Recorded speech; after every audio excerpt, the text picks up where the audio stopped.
Yang paling teruk perkataan bahasa Inggeris menerima imbuhan bahasa Melayu. Dari mana datangnya ilmu bahasa ini? Inilah pendusta-pendusta bahasa. Inilah penderaka-penderaka bahasa yang kita telah lahirkan dalam sistem pendidikan kebangsaan kita selama 60 tahun kemerdekaan. Mana erti kemerdekaan? Ini satu bentuk penjajahan dalam bentuk pemikiran yang akan merosakkan anak bangsa dan warisan negara. Nah, sekarang I kasih mic kat you cakap lah. You nak cakap kenapa I tak boleh cakap bahasa Indonesia, itu kan suka hati I. Saya juga sebenarnya memiliki pengalaman yang sama. Bahkan saya diminta diusir daripada Malaysia untuk pindah ke negara Indonesia. Jadi halo, apa kabar teman-teman semua? Selamat datang kembali di channel YouTube saya. Terima kasih banyak buat semuanya yang sudah bantu dukung dan support channel ini, teman-teman. Dan juga saya ucapkan selamat datang buat yang baru pertama kali mampir ke channel ini. Nah, di video kali ini saya mau ngajak nonton video dari channelnya yang saya tampilkan di sini. Nah, ini channel videonya, teman-teman. Mari kita kunjungi, kita dukung, kita ramaikan channel ini agar channel ini makin besar dan makin baik lagi ke depannya. Dan judul videonya juga saya tampilkan di sini. Ini judul videonya, teman-teman. Nah, jadi biar kita tidak penasaran ya, mari kita tonton bareng-bareng video lengkapnya di sini.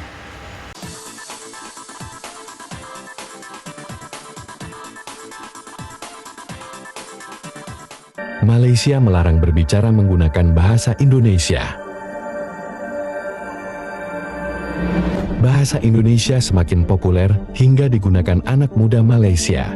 Ada banyak hal yang menjadi penyebab populernya bahasa Indonesia di sana. Salah satunya pengaruh media sosial. Di media sosial, banyak konten kreator Malaysia yang ternyata memiliki audiens orang Indonesia, sehingga mereka menggunakan bahasa Indonesia di konten mereka. Beginilah respon mereka saat mereka dilarang menggunakan bahasa Indonesia.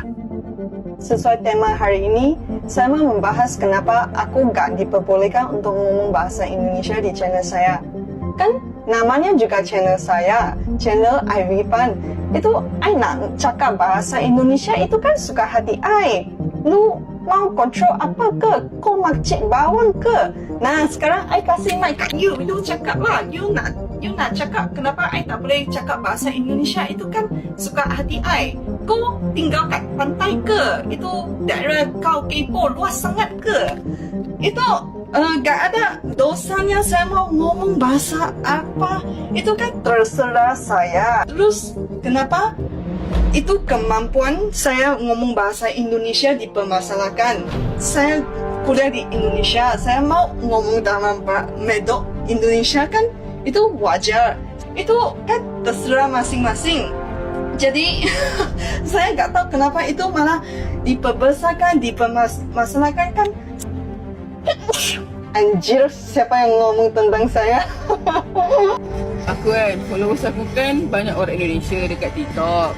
Jadi aku cakaplah bahasa Indonesia kan, sebab aku malas nak translate.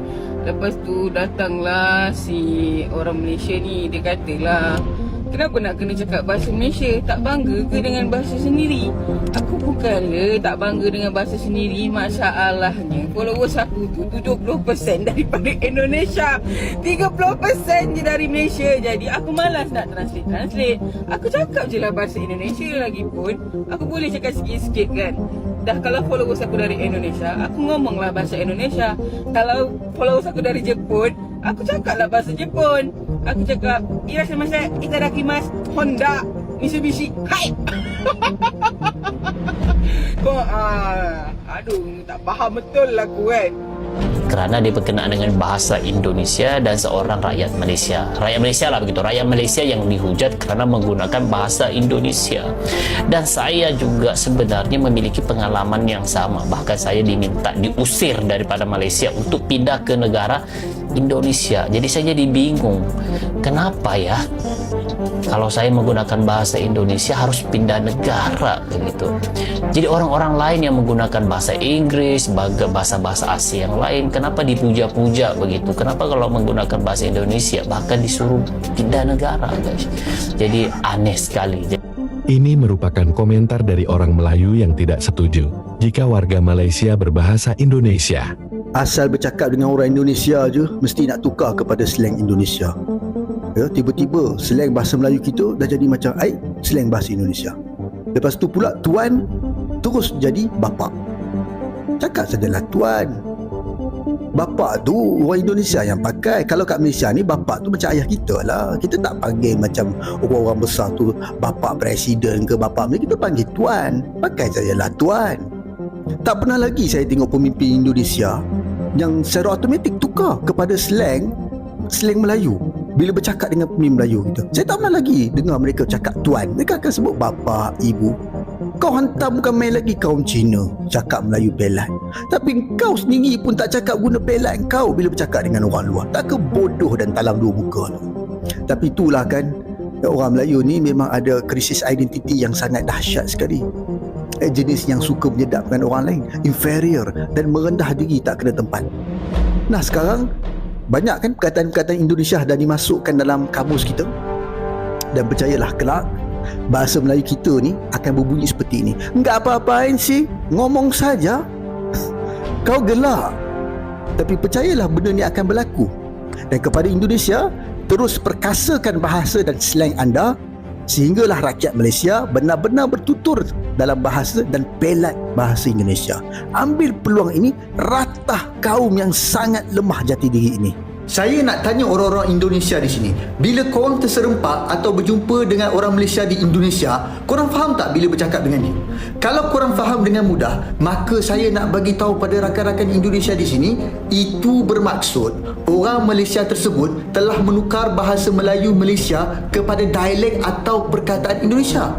Tapi kalau dia bercakap dan korang tak faham, itu maksudnya dia cakap bahasa Melayu gaya Malaysia.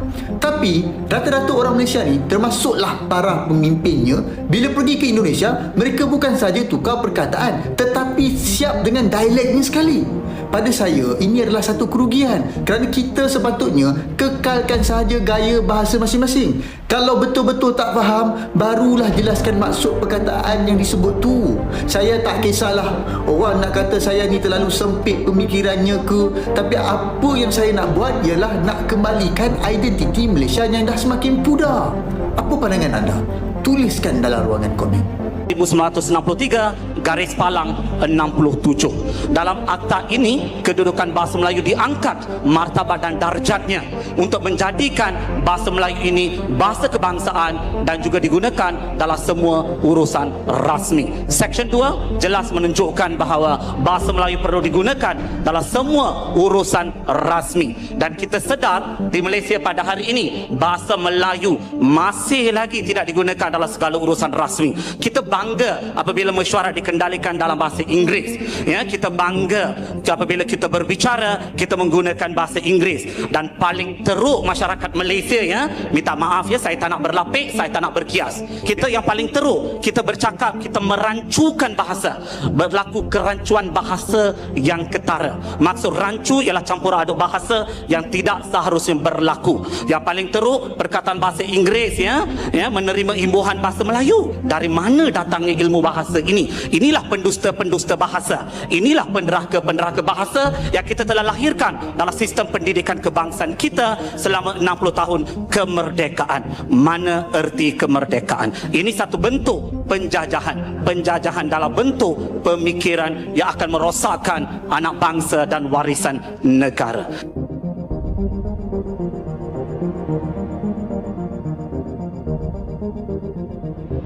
Bahasa Melayu ini ialah masalah jati diri kita. Kita tidak berbincang bahasa Melayu ini sebagai satu bahasa, satu alat, satu medium, satu wadah, satu wahana, tapi kita berbicara bahasa Melayu ini sebagai satu alat jati diri anak bangsa. Kalau kita nak menyatukan bangsa, kita menggunakan bahasa sebagai alat perpaduan. Saya daripada sekolah kebangsaan, saya orang Felda, saya fasih berbahasa Melayu kerana bahasa Melayu ialah bahasa kebangsaan saya. Di rumah saya menggunakan bahasa ibunda, bahasa Tamil. Di rumah saya menggunakan bahasa Tamil, anak-anak saya fasih berbahasa Melayu. Bagi saya ini paling penting. Kalau kita bangga kita boleh bercakap bahasa Inggeris dengan baik, kita sepatutnya malu dan hina kerana tak boleh bercakap bahasa Melayu dengan baik. Tak maaf. Kita yang bangga anak saya boleh bercakap bahasa Inggeris dengan baik. Bangga, ya. Bolehkah bercakap bahasa Melayu dengan baik? Jika tidak, sepatutnya buang negara, bagi saya, minta maaf. So, bahasa Melayu bahasa kebangsaan. Orang Malaysia sepatutnya boleh bertutur bahasa Melayu dengan baik. Kalau tak boleh bertutur, sepatutnya kalau saya yang ada kuasa, saya bagi tempoh 6 bulan. Cuba fasih berbahasa Melayu. Tak boleh, buang negara. Mudah.